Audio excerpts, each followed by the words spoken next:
Respected dear, आप लोगों के लिए कुछ क्वेश्चंस प्रॉब्लम हम लेकर के आए हैं। तो चलिए मेंसुरेशन में क्वेश्चंस प्रॉब्लम को देखें।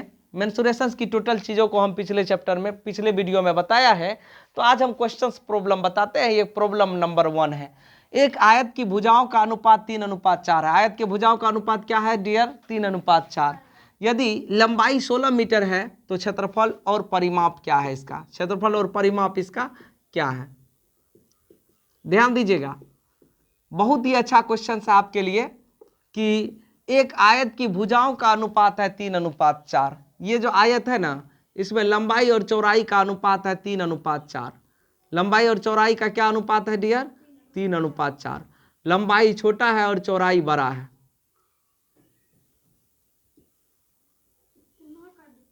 इतना का डिफरेंस, इतना नहीं, इससे थोड़ा कम का डिफरेंस है। ऐसा है, लंबाई और चौड़ाई का अनुपात क्या है डियर? 3:4 है। लंबाई और चौड़ाई का अनुपात क्या है डियर? 3:4 है। तो हमको यहाँ यहाँ बनाने कहा जा रहा है कि अगर लंबाई और चौड़ाई का अनुपात 3:4 है इस आयत में, ABCD आयत में लंबाई और चौड़ाई का अनुपात 3:4 है, यदि लंबाई 16 मीटर है, यदि लंबाई इसका कितना मीटर है? 16 मीटर। 16 मीटर इसका लंबाई भी दिया गया है, तो इसका क्षेत्रफल और परिमाप ज्ञात करना है। आप लोग कमेंट में आंसर लिख सकते हैं, हम आपको बता रहे हैं कि कैसे आपको ये सॉल्व करना है। अगर कोई भुजाएं चतुर्भुज में अनुपातिक रूप में हो, कोई भुजा चतुर्भुज में दे दिया अनुपातिक रूप में, तो आप अनुपातिक भुजा पहले मान लीजिए। लेट अनुपातिक भुजा बराबर कितना मान लेंगे? x। क्या मान लेंगे? अनुपातिक भुजा बराबर x। यहां मीटर में है तो मीटर लिख दिए। तो लंबाई क्या हो गया इस आयत की डियर? 3x। लंबाई क्या हो गया? 3x। और चौड़ाई क्या हो गया इस आयत का? 4x। अगर लंबाई और चौड़ाई दोनों पता चल गया तो आपको करना क्या है डियर? हमको इसका पहले अकॉर्डिंग टू क्वेश्चन, प्रश्न से देखना है कि लंबाई दिया गया कितना है। लंबाई कितना दिया गया है? तो 3x दिया गया है, ये लिखे हैं हम लोग। जबकि सवाल में लंबाई 16 दिया गया है। सवाल में लंबाई कितना दिया गया है? लंबाई दिया गया है 16 मीटर। तो x बराबर क्या होने वाला है डियर? तो x बराबर 16/3। 16/3 मीटर होने वाला है x का मान। जब x का मान आपको पता चल गया तो इसका क्षेत्रफल निकालना है, आयत का क्षेत्रफल निकालना है।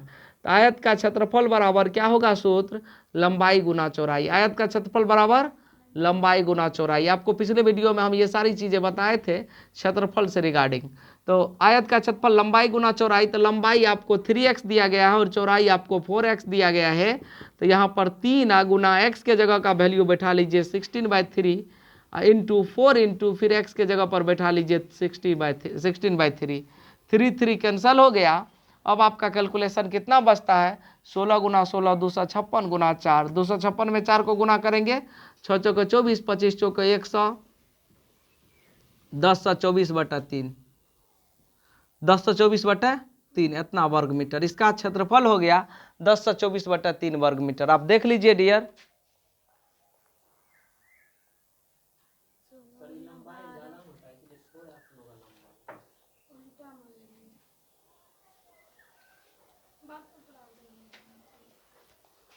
दस 10/24/3 वर्ग मीटर ये आपका एरिया है डियर। जितना भी हम लोग देखें, इससे आप एरिया फाइंड कर लिए। अब एरिया के बाद आपको सेकेंड टॉपिक क्या फाइंड करना है? आयत की भुजाओं का अनुपात यह है 3:4। आयत के भुजाओं का अनुपात दिया हुआ था 3:4। 3:4। तो इसके रिगार्डिंग हमने सारा क्वेश्चन सॉल्व किया है। अब दूसरा इसमें क्या मांग रहा है कि इसका परिमाप क्या होने वाला है? तो आयत का परिमाप बराबर सूत्र होता है 2 इंटू लंबाई प्लस चौड़ाई। आयत का परिमाप बराबर 2 इंटू लंबाई प्लस चौड़ाई। तो डियर यहाँ पर 2 इंटू लंबाई प्लस चौड़ाई करेंगे तो 2 इंटू लंबाई का वैल्यू आपको क्या लेना है? लंबाई 3x और चौड़ाई 4x। 3x plus 4x। अब चलिए दोनों को आपस में प्लस करिए। 4 3 7x गुना 2, तो 7 दूना 14x आप लिख दीजिए। और x का वैल्यू देख लीजिए कितना निकला हुआ है, 16/3। तो अब आप कैलकुलेशन कीजिए, 16 गुना 14 कितना होने वाला है? 224/3। इतना वर्ग मीटर, इतना मीटर। अगर परिमाप बोलेंगे तो मीटर में आंसर आएगा, और क्षेत्रफल बोलेंगे तो जिसमें आंसर आने वाला है आप तो देख ही लिए। तो डियर ये दोनों बातें आपके लिए बहुत ही इंपॉर्टेंट होने वाला है। आप इसको ढंग से नोट कीजिए और अगली क्वेश्चंस का वेट कीजिए। अगर आपको इसी टाइप का वीडियो चाहिए तो आप कमेंट्स में लिखें, हम आपको डिस्क्रिप्शंस में सारी चीज़ें हम आपको भेज करके देंगे। चलिए डियर, ठीक है, थैंक यू। फिर अगले वीडियो में मिलते हैं कुछ और क्वेश्चन प्रॉब्लम के साथ।